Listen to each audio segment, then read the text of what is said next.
Hello tout le monde, j'espère que vous allez bien. Alors aujourd'hui, vidéo un petit peu particulière puisqu'il s'agit de la deuxième partie d'un podcast enregistré avec Mikoser et Geek Fit. Vous retrouverez la première partie de ce podcast sur la chaîne de Geek Fit. Et le lien pour y accéder se trouvera dans la description.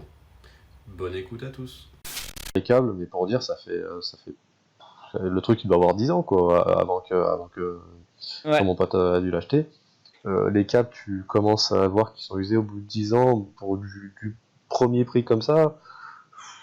Quand t'es seul à utiliser quelque chose, ça s'use pas tant que ça, donc Bah, c'est surtout ça, c'est qu'en fait, il faut aussi se dire que on voit qu'en salle de sport, les gens, moi, pour bosser en salle et de voir combien coûte le matos, tu peux te dire que c'est vite prohibitif, quoi. Faut quand même bien se rappeler que le matos de salle de sport, c'est fait pour en fait, je veux dire, je vais passer pour un mec élitiste ou prétentieux, mais c'est fait pour des débiles en fait. C'est fait pour les mecs qui vont et puis qui jettent les barres n'importe comment, qui éclatent les poids, qui machin et tout. Bon, bah, quand c'est ton home gym, en règle générale, tu fais un peu plus gaffe. Donc, et puis, en règle générale aussi, tu essayes de faire les mouvements correctement. en Donc, général, dès que tu t'entraînes chez toi, c'est que t'as appris quand même à faire les voilà. mouvements, que ça Oui, soit par un coach, que ça soit en salle, parce que bon, je suis quand même passé quelques années en salle, hein, donc d'ailleurs, je ça, savais c'est ce que je très faisais. intéressant. C'est très intéressant ce que tu dis. C'est que même si on est, je pense, tous les trois avocats d'avoir un home gym, je pense que on peut pas. Enfin, moi, j'ai commencé par un home gym. Ceci étant dit, j'ai pas commencé par faire du très lourd. J'ai fait ultra attention à ma technique. J'ai essayé de me faire corriger, etc., le plus possible.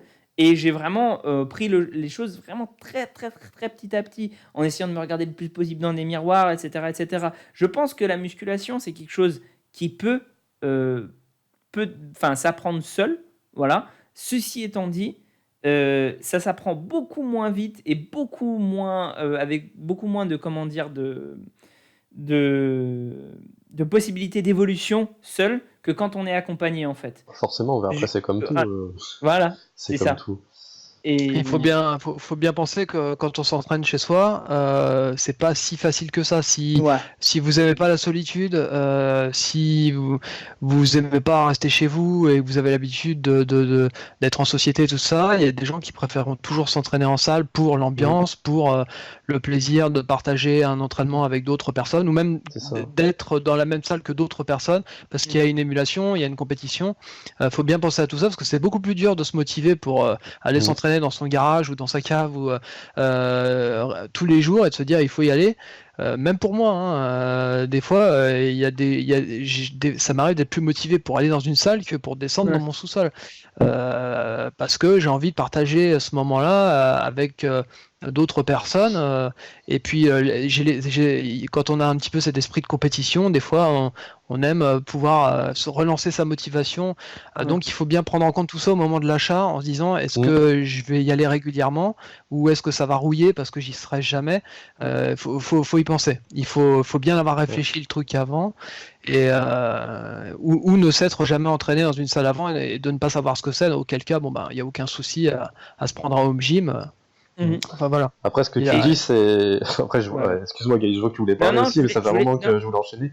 non, Euh, mais je voulais justement te donner la parole par rapport à ça, ouais. mais voilà, Alors, bref. justement, par rapport à ce que Nico a dit et on a commencé à aborder, en fait, on est entré là, un petit peu dans le détail des avantages et des inconvénients de Ouais. s'entraîner chez soi ou en salle. Donc, justement, on va vraiment mettre les pieds vraiment dans ces avantages. Donc, après, tiens, on va commencer par toi, Gaïs. Dis-moi ce que tu trouves comme avantage à t'entraîner chez toi plutôt qu'aller en salle, et puis après l'inverse, quoi. Alors, juste, je voulais en fait te mettre en avant par rapport à ça parce que toi, je sais que tu es père de famille et je voulais, c'était ça en fait le truc que je voulais dire par rapport à ça, c'est que je sais aussi que pour moi, en tout cas, quand je recommande aux gens d'avoir un home gym, c'est plutôt par rapport aux contraintes qu'ils ont que par rapport on va dire, forcément aux envies. Parce que finalement, moi, j'ai considéré les contraintes avant les envies au niveau de mon home gym. J'étais pas en mode, oh là là, j'ai pas envie d'aller à la salle, j'avais pas envie d'un point de vue financier parce que je voyais pas l'intérêt, mais surtout, j'avais la contrainte de me dire que moi, il faut que je puisse m'entraîner tous les jours, même quand il y a je sais pas moi, un sinistre ou le 14 juillet ou je sais pas quoi. Oui, voilà, il Et n'y a pas de vacances, il n'y a pas de salle voilà, fermée, il n'y a pas de jour férié quand on s'entraîne chez soi. Et ça, voilà, c'est c'est ça. un gros plus Voilà, pour un nous gros plus. passionnés. Et puis surtout, il y a pas d'horaire. Et ça, pour moi, c'était très important. Parce que je suis capable de me lever à 5 heures du matin pour faire mon sport avant d'aller bosser.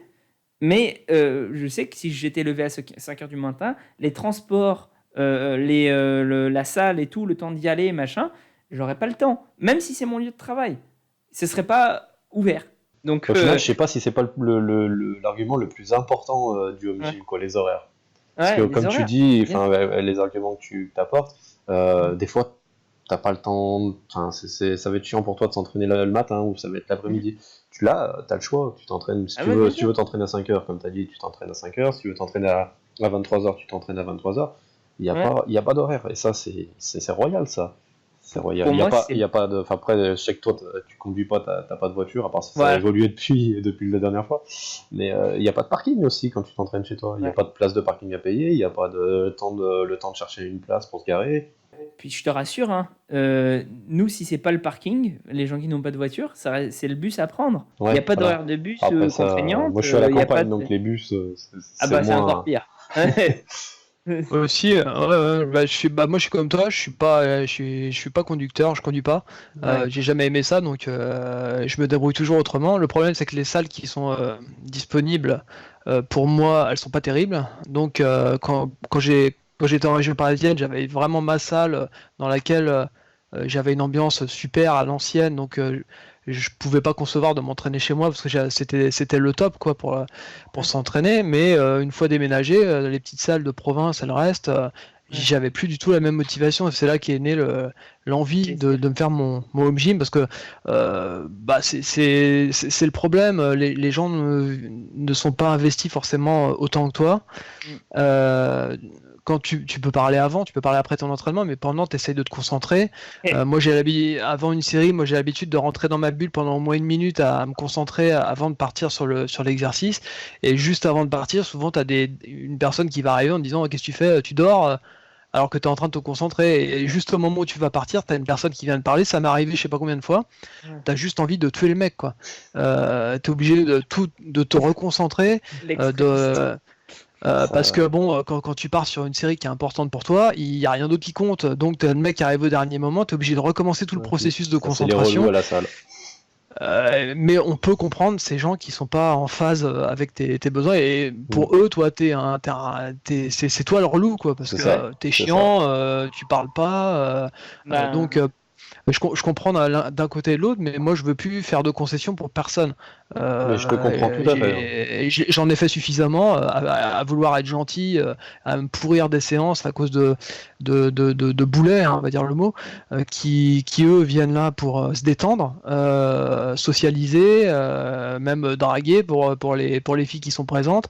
Donc on n'est pas en phase. Donc voilà, quand tu t'entraînes chez toi, tu peux te concentrer autant que T'es tu veux, tu tranquille, peux même simplement. boire tes protéines pendant que tu t'entraînes si tu as envie, il n'y a personne qui vient te Et voir y en a te pas disant de, ah tu non, peux pas oublier ton c'est shaker le à la vrai maison. avantage, ça. Tu peux pas oublier ton shaker.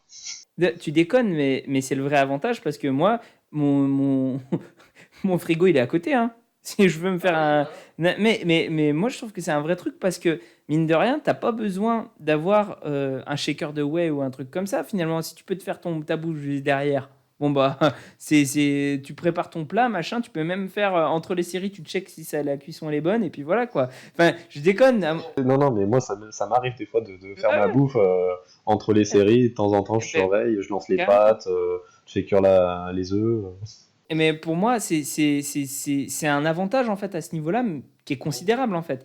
Et juste un truc sur lequel je peux être que tellement d'accord avec ça, c'est le côté où, en fait, moi je suis coach dans la salle dans laquelle je m'entraîne aussi. Parce que je m'entraîne en une partie chez moi et j'ai maintenant la facilité, enfin l'accès à une salle. Donc pour tout ce qui va être poulie, tout ce qui va être... c'est pour ça que j'ai mis du temps à monter mon rack avec les poulies et tout. C'est parce qu'en fait, comme j'ai l'accès à la salle, bah, j'en ai pas fait ma priorité absolue. Et du coup, je fais 2-3 exercices d'assistance à la salle. Je fais genre 30 minutes, des petits trucs de 30 minutes pour compléter, quoi. Et ça me permet d'avoir un petit peu le meilleur des deux mondes. Et même pendant ce temps-là, je mets mon casque, je m'enferme, machin et tout. Il y a des gens qui viennent me parler. Je les aime bien, les gens. Honnêtement, j'ai aucun souci avec eux. Surtout que quand je suis coach, ils ne doivent pas comprendre. Parce que quand je suis coach, je leur parle, j'essaie de les aider et tout. Et quand je suis pratiquant, je suis dans ma séance. Il ne faut pas venir me parler, quoi. Et il y a des mecs, je suis en plein milieu d'une série, ils viennent me serrer la main. Et ils attendent comme ça, au bord de la machine, avec la main tendue. Et je suis en mode, mais vous vous rendez pas. J'espère qu'ils regarderont la vidéo, le message sera transmis. Non mais je comprends parce que ça m'est arrivé aussi quand j'étais en stage au moment de mon BPGEPS. Tu peux pas t'entraîner tranquille parce qu'il y a quelqu'un, tu peux venir m'assurer, tu peux venir faire ci, est-ce que je fais bien l'exercice, qu'est-ce que tu me conseilles? Bah je te conseille de me laisser finir mon entraînement et puis après je pourrais t'aider mieux que ça, quoi. Ouais, mais moi, de toute façon, je suis, très catégorique. Les gens, ils me disent, attends, quand il a enlevé son casque, on peut lui parler. Mais avant ça, les mecs, ils me parlent et tout. Je leur souris, je suis poli, mais je peux pas. Je suis dedans. Donc maintenant, en fait, peut-être aussi parce que je viens de mon art martial et pour moi, l'entraînement, c'est sacré, quoi. C'est limite quand t'es dans ton art, enfin, quand tu fais du kendo, franchement, quand t'as quelqu'un qui parle, tout le monde l'engueule, hein. Tout le monde lui dit, attends, maintenant, tu fermes ta gueule parce que là, on est en train de s'entraîner, quoi. Et oui, C'est normal. et oui, bien sûr. Mais c'est pas la mentalité de la salle de sport. Et même d'ailleurs, peut-être je vais me faire des ennemis en disant ça, mais tu sais, tu parlais de la drague, machin et tout. J'en vois certains qui profitent de la salle quand même pour faire des trucs que... Encore, quand t'es pratiquant, je veux bien, hein. Quand t'es pratiquant, il n'y a pas de souci, tu vois. Mais quand t'es coach...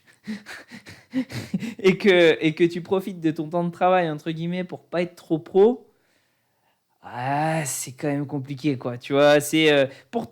Dans ma salle, j'avoue, bon, il y en a un ou deux, mais franchement on est clean parce que je pense que la politique de la maison est on est quand même assez pro.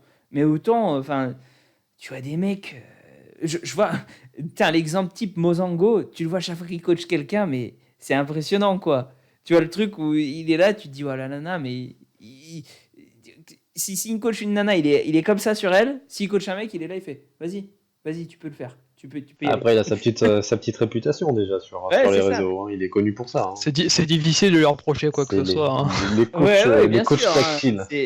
Mais c'est pas un reproche, hein, je dis. Enfin, si, c'est un reproche. Si, tu peux, Mais- hein. Non, si, c'est un reproche. Mais ce que je veux dire par là, c'est que tout ce côté social de la salle de sport, je trouve que c'est une bonne chose. Et en même temps, j'ai un peu de mal à composer avec ça de par mon passé sportif, en fait. Je suis en mode, bah non, tu sais, à la salle, tu t'entraînes et tu peux sympathiser avec les gens de la salle en t'entraînant, il n'y a pas de souci. Mais la priorité, c'est l'entraînement. C'est pas tout ce qui est autour. Après, je comprends que ce soit le cas pour d'autres parce qu'il y a des gens pour qui c'est le seul moyen de sociabiliser aussi. Bon, bref, c'est un vaste débat. Après, il y mais en a quand- qui viennent vraiment à la salle pour faire, Ouais. pour faire du social. Quand tu es dans ton home gym, tu crées ton ambiance. Voilà, c'est C'est-à-dire, ça. vraiment, tu personnalises. Moi, j'aime pas m'entraîner avec de la musique, j'aime pas les posters au mur. Moi, Voilà. quand je m'entraîne, j'ai besoin, je m'entraîne, je ferme les yeux la plupart du temps, et j'ai besoin vraiment d'être dans mon truc, parce que j'ai jamais pu le faire avant. Donc là, maintenant que j'arrive à me concentrer comme je veux, ça décuple. Pour moi, l'efficacité des exercices. Donc bon, bah tout le monde n'est pas d'accord avec moi. J'ai pas besoin de musique et tout ça. Il y a des gens qui ont besoin de musique. Moi, la musique, ça m'énerve, ça me déconcentre, parce que quand c'est pas le rythme qu'il faut au moment où il faut, ça me perturbe. Donc je préfère m'en passer. Et donc on entend les mouches, moi, quand je m'entraîne. Enfin si, on m'entend moi grogner, c'est tout. Mais ça dérange Mais personne. rien Et, de- Et et les je, poids cognés aussi. et je n'impose plus mon mode de vie à personne, c'est surtout ça qui est important. Donc voilà, je veux pas qu'on m'embête, mais j'embête personne non plus. Et quand je vais à l'extérieur, quand je m'entraîne dans une salle, là je suis beaucoup plus cool. Je m'entraîne pas comme d'habitude parce que Ouais. je sais très bien que bon bah voilà, tu y vas à la cool, tu sais très bien que tu vas pas pouvoir être concentré, donc je parle, j'emmerde les gens, je les perturbe pendant qu'ils font une série, je leur fais tout ce que j'aime pas qu'on me fasse. Donc et, par vengeance, mais En fait, non, tu on se continues marre à bien. troller comme, Mais- comme il y a quelques années sur les forums, sauf que tu le fais en salle maintenant. Exactement, exactement. Ah, Et je prends un délicieux plaisir à le faire. Et donc voilà. Il y a un truc dont je voulais parler au sujet du matos, puisque on était dedans, c'est le choix du rack. C'est ouais. important parce que il y a tous les prix. Donc moi j'avais regardé Ça. pas mal de trucs qui se faisaient sur les forums. Il y a des demi-racks. Le souci c'est que il faut pouvoir ajouter des accessoires et que ce soit évolutif. Par exemple une poulie ou une barre pour faire du tirage dorsaux par exemple qu'on peut fixer à Ouais. une poulie. On peut le faire sur des demi-racks, mais on peut pas le faire sur tous. Alors c'est toujours pareil, il faut aller du côté des sites allemands parce que sur les sites français il y a que dalle. Ou l'idéal c'est quand même d'avoir un rack complet sur lequel on peut ajouter des barres à dips, sur lequel on peut ajouter un poste à traction. Mais bon, ça commence à partir de 500 euros. Il y avait un site récemment, un site français, qui proposait un super rack pour 250 euros, mais le site il a fermé. Je me rappelle plus de son nom, mais c'était vraiment c'était vraiment du matériel français, donc cocorico quoi. Mais malheureusement, depuis qu'il a fermé, j'arrive pas à trouver un rack en dessous de 500 euros. Et pour que ce soit un rack évolutif, il faut aller vraiment un peu plus haut, jusqu'à 700, 800 euros. Je sais qu'en France, tu as Fitness Boutique, tu as Gorilla Sport, tu as PowerTech évidemment. Sur Gorilla Sport et PowerTech, je crois que tu n'as pas de frais de port. Sur Fitness Boutique, tu as des frais de port qui sont assez élevés. Et même le plus beau matos, il est toujours comme d'habitude sur les sites allemands. Donc moi j'aime bien la marque Barbarian. C'est pas donné. Mais bon, quand tu t'achètes du matos pour 10, 20 ans, tu te dis bon, qu'est-ce que ça me coûterait un abonnement dans une salle pour une dizaine d'années par exemple. Ouais. Après Ça aussi, te revient il souvent faut voir moins les choses cher. aussi comme ça. Hein. Voilà. Ouais. Et une barre de traction aussi qui soit pas trop incurvée, parce que maintenant on trouve des barres de traction qui sont carrément comme ça. Alors, Ouais. quand tu fais tes tractions, tu as l'impression que tu as les poignets qui sont complètement, comment dire, comme ça quoi. C'est pas du tout naturel pour moi de faire des tractions. Moi j'aime bien les barres de traction qui sont presque droites, enfin légèrement incurvées, mais pratiquement droites quoi. Et là, pour moi j'ai une posture naturelle pour faire des tractions façon bodybuilding. Alors, il faut faire attention à tout en fait, hein, quand on achète. Regardez la forme de la barre à traction, la solidité du rack, le banc. Il faut vraiment faire attention à tous les détails. Parce que quand on est déçu, c'est très difficile de renvoyer le matos. C'est pas difficile de le revendre, mais ça serait quand même dommage de revendre quelque chose qu'on vient d'acheter. Donc il faut vraiment essayer les matériels sur les salons quand on peut. Ouais. Ou chez l'habitant, quand la personne a le vent d'occasion du matériel, quand on a la possibilité de le tester avant, c'est quand même beaucoup mieux.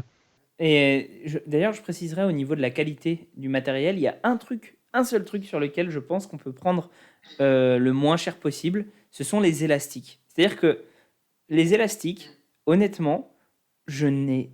Alors, peut-être que moi, l'idée que j'avais, c'était peut-être de faire un test avec plein d'élastiques différents. Tu vois, genre en prendre un de chaque du commerce, style un Decathlon, sur un site allemand, un Fitness Boutique, un je sais pas quoi. Parce que franchement, je pense, moi, c'est comment dire, mon hypothèse, hein. C'est que c'est fabriqué au même endroit, mais c'est simplement que chacun met son nom dessus et puis après fait des marges différentes.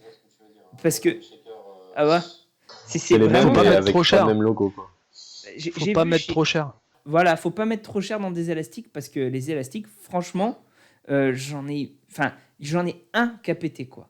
Un seul, alors pété net en deux. Ça, voilà, un de chez MyProtein, je me souviens, qui avait pété. Et pourtant, c'était pas les moins chers du marché. Hein. C'était pas les moins chers du tout. Moi, je me souviens, je l'avais rajouté dans ma commande histoire d'avoir les frais de port gratos. Mais c'est encore une autre chose. Mais franchement, je considère que les élastiques, là, j'en ai vu là, chez Action, là, les nouveaux magasins, la Action, ça m'a l'air d'être exactement la même chose que partout ailleurs, quoi. Après, il y a peut-être des formules et tout dans les plastiques. Hein. Je suis pas le C'est-à-dire que les élastiques, ils se détendent sur la durée, donc Ouais. il faut prévoir d'en acheter régulièrement. Si Ouais. tu utilises toujours le même, au bout d'un moment, la résistance va être un peu moins importante parce que l'élastique il commence à se détendre. Ça, tu peux pas y couper. C'est pour ça acheter des trucs de powerlifting à prix prohibitif, Ouais. c'est pas forcément ce qu'on peut recommander. Hein. Exactement. Un bon rapport Exactement. qualité-prix, voilà. On en vend partout maintenant. J'en ai vu sur Amazon, j'en ai vu, Ouais. tu peux en avoir partout facilement. Ouais, voilà. Et puis voilà, je pense que c'est les seuls conseils moi que j'avais à donner point de vue home gym. Juste par rapport à ce que tu disais, Kev, au niveau des avantages et des inconvénients. Il y avait un dernier truc que je voulais dire au niveau voilà, des avantages. Juste, voilà, c'est ça, ce dont tu parlais. Moi, par exemple, c'est ça qui m'avait fait réagir. Toi, tu dis que tu n'écoutes rien. Moi, je vais passer pour un fou furieux. Mais en fait, je profite de ce temps-là pour écouter des conférences ou des trucs C'est pas moi ou qui des disais qu'il podcasts. écoutait rien, c'est Nico. Ouais, non, c'est Nico qui disait qu'il Et moi, je écoutait fais rien. 50-50. Il y Ouais. a des moments où j'ai besoin d'avoir de la musique pour Hum, vraiment me booster parce que je suis un petit peu mollasson, et des fois où vraiment je vais être à fond dedans et la musique, je vais même pas y penser à la mettre, quoi. ouais. Et Ou tu ben, peux déclencher la musique que tu aimes au moment où tu fais la série. Si tu as ça, un c'est une casque, bonne chose. à ce moment-là, tu peux faire comme ça. Mm.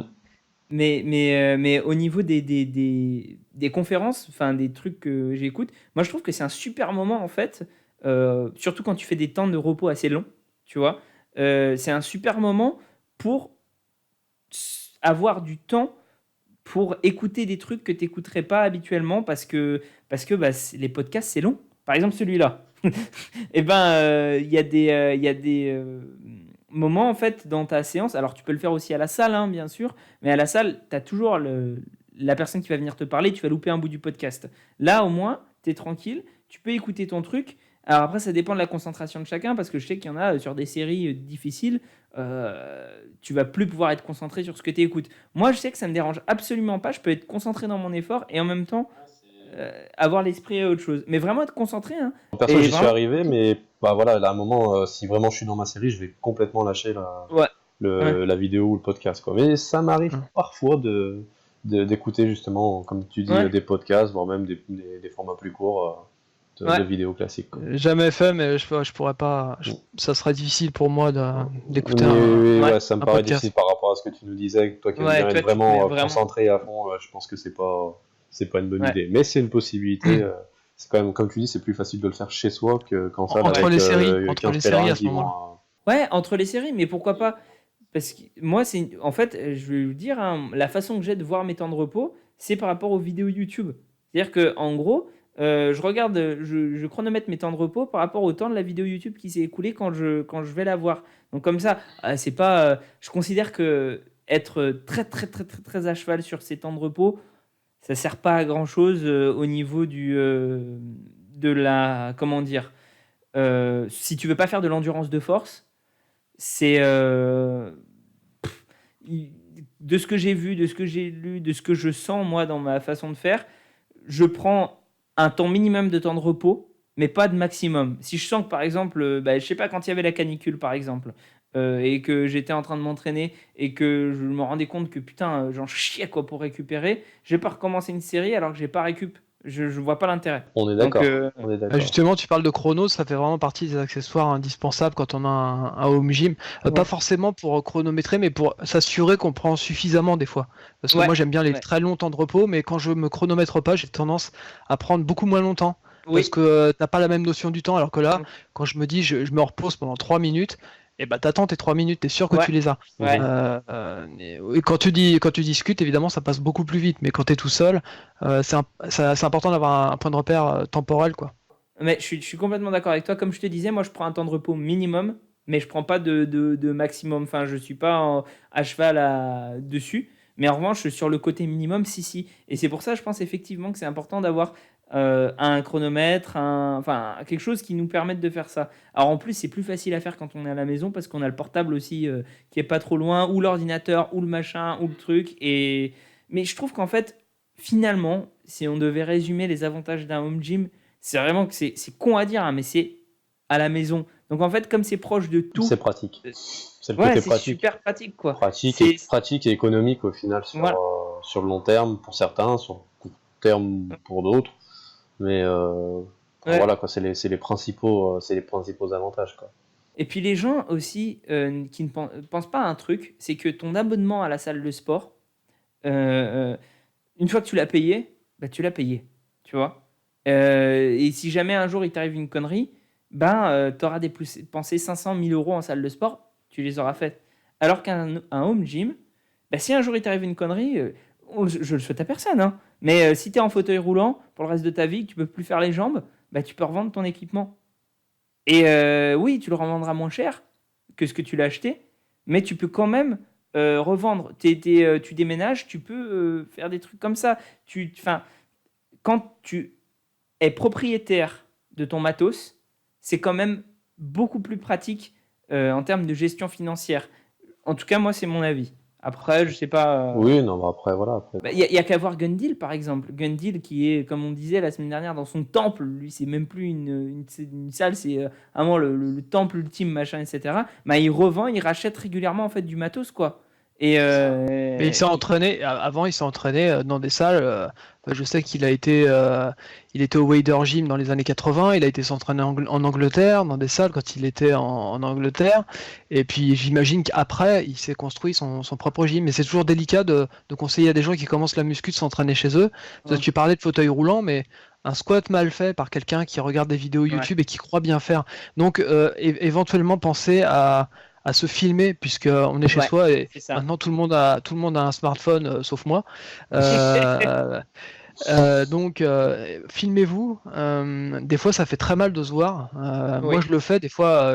Je me filme à la caméra et des fois j'ai des surprises parce qu'on s'imagine qu'on fait les mouvements c'est très important surtout pour les mouvements comme le soulevé de terre, le squat, pouvoir se filmer à différents moments et sous des angles différents pour voir si on part pas n'importe comment, parce qu'un mauvais squat, ça peut avoir des répercussions tragiques sur la colonne, et le fauteuil roulant, il est jamais loin, hein, donc tu mets le doigt sur quelque chose de très intéressant. Tu dis filmez-vous, et moi j'ai envie d'aller un peu plus loin en disant que mettez des miroirs en fait. C'est pas pour vous regarder, ok si vous voulez, pour faire le beau, pour regarder vos biceps, mais mettez des miroirs pour vous corriger, pour regarder le mouvement surtout. Les gens comprennent pas pourquoi nous, pratiquants muscu, on se regarde toujours dans les miroirs quand on est à la salle, hein, je parle.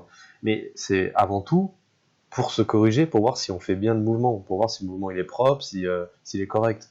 Et ça, que ça soit en salle ou dans un gym, ça me paraît essentiel quoi, d'avoir au moins un miroir dans sa salle quoi, pour voir ce que ça donne. C'est pourquoi Keep Cool est une hérésie. Ah oui, c'est la fameuse salle qui interdit les miroirs. Ouais, et qui en fait un argument marketing. Pour moi, c'est complètement débile, mais c'est débile.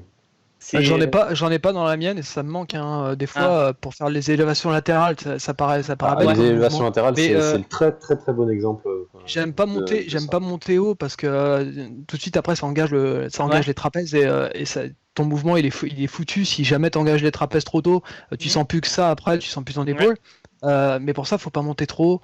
Et quand tu te vois pas dans un miroir, moi j'ai tendance à penser que je monte pas assez et à aller trop loin.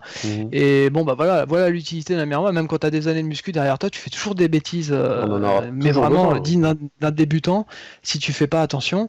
Quand tu as un rack, par exemple, ton rack entre les deux piliers, tu peux te mettre une glace, comme ça tu es toujours en face quand tu fais du squat, quand tu fais des exercices d'élévation, tu peux toujours être dans le cadre du rack, c'est-à-dire en sécurité, et quand tu fais du rowing, c'est important de vérifier ta position pour voir si t'es pas penché d'un côté, donc déjà avoir une glace face au rack.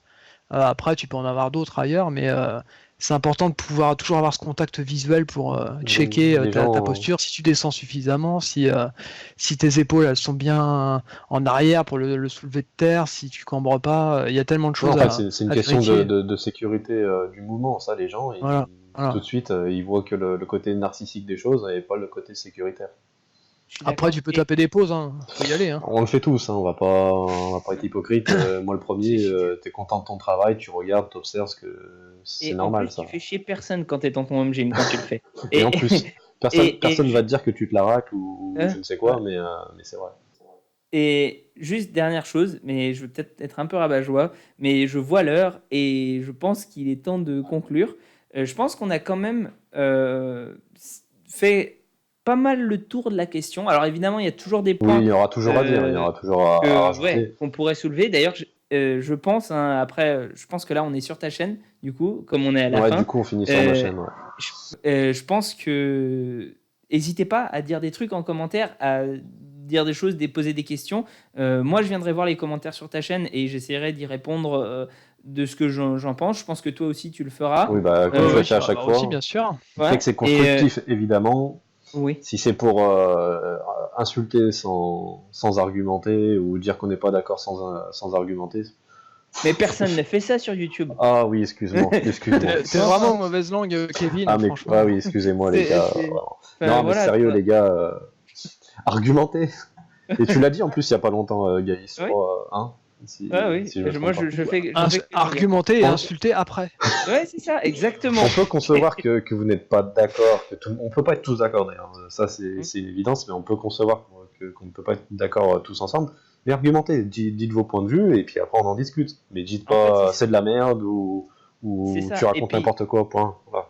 Exactement. Et puis en plus de ça, j'oserais même dire que si l'avis est positif, mais que c'est pas argumenté, ça sert parce que c'est un soutien aux personnes qui font ce travail-là. Si l'avis est négatif et pas argumenté, ça n'intéresse que la personne qui commente. Parce qu'en réalité, nous, on s'en fout. Enfin, je veux dire, c'est pas comme si ça nous affectait particulièrement. Pas spécialement, Moi, je vois un surtout qu'on va supprimer directement le commentaire et Voilà, puis surtout c'est ça. qu'on va après on va éjecter le mec Voilà. de notre chaîne, il pourra plus commenter. Donc au C'est final, ça, ça sera donc, le dernier commentaire qu'il mettra. Voilà, ça n'intéresse personne. Et on dit pas ça en mode oh là là, c'est parce que ça nous touche dans notre petit cœur de youtubeur ou quoi. Je pense honnêtement, enfin moi en tout cas, je suis le premier à vraiment m'en foutre quoi. Sauf dans un seul cas, quand ça propage des idées reçues qui sont mauvaises ou qui sont, enfin là je m'en fous pas et là je supprime parce que je suis en mode putain mais quel con quoi. Mais sinon. Ben je supprime pas en disant putain mais quel con machin si je vois juste un truc qui est contraire à ce que je pense hein. C'est si le truc est pas argumenté insultant et en plus qui propage de fausses idées préconçues là Ouais, ça non, me- mais, ça m'énerve mais sinon je pense qu'on s'en fout, ça ne nous affecte pas, c'est vraiment pour vous qu'on le dit. Bon moi c'était la petite parenthèse sur les commentaires mais voilà c'est vraiment, je pense que c'est vraiment pour vous parce que dites-vous si bien, on- dites-vous bien qu'on lit votre commentaire, on le supprime, et 5 minutes après, on a On l'oublie. complètement oublié. Voilà. C'est ça. On fait ça pour vous aider à la base. Surtout hein, que à la enfin, base, on vous propose pour vous aider à acheter du matériel. Après, Ouais, on propose du c'est- contenu c'est- qui est gratuit et il y en a toujours qui trouvent le moyen de se plaindre. C'est quand même, je trouve ça hallucinant. Quoi. Moi je comprends qu'on se plaigne, mais franchement, hein, je comprends qu'on se plaigne. Moi, la seule chose, c'est que je veux que ce soit constructif, hein, argumenté, voilà quoi. On n'est pas, on n'est pas Je suis le contre. premier à me plaindre, mais en un revanche, petit quand débat, je me mais- plains, j'essaie d'apporter un truc. C'est la moindre des choses. Et sur ce, j'oserais dire prenez soin de vous et à la prochaine. Elle Et, me dit quelque chose cette phrase. Ouais. Et puis, je te laisse conclure parce que bah, c'est quand même sur ta chaîne. qu'on- Ouais, du coup, oui, on a dit qu'on finissait sur ma chaîne. Et bah écoutez, ravi d'avoir parlé avec vous, excusez-moi, pendant du coup une petite heure sur le home gym. C'était super intéressant. J'espère que ceux qui vont écouter ce podcast trouveront ça très intéressant et surtout ça utile. Si ça vous plaît, déjà, bah, je me rabâche un peu, mais dites-le dans les commentaires, positivement et argumenté. Et du coup, si le format vous plaît, pourquoi pas reconduire ça ultérieurement avec Nico et Gaïs, parce que de base, il faut savoir qu'on avait on avait établi une liste de plusieurs sujets, on a parlé que d'un seul sujet au final aujourd'hui, en une heure. Tu vois, les podcasts, ouais, ça va comme très- d'habitude. Le temps passion. passe vraiment trop vite. Et du coup, si ça vous plaît, et ben on fera la même chose sur d'autres sujets prochainement. Voilà. Donc, je vous dis à très vite et Salut ciao tout tout le le monde. Ouais, salut. Et puis Salut. c'était un plaisir vraiment de discuter avec vous. Plaisir partagé. ouais, plaisir à partager. Ouais. À bientôt. Allez, à À bientôt les gars. Ciao. Ciao.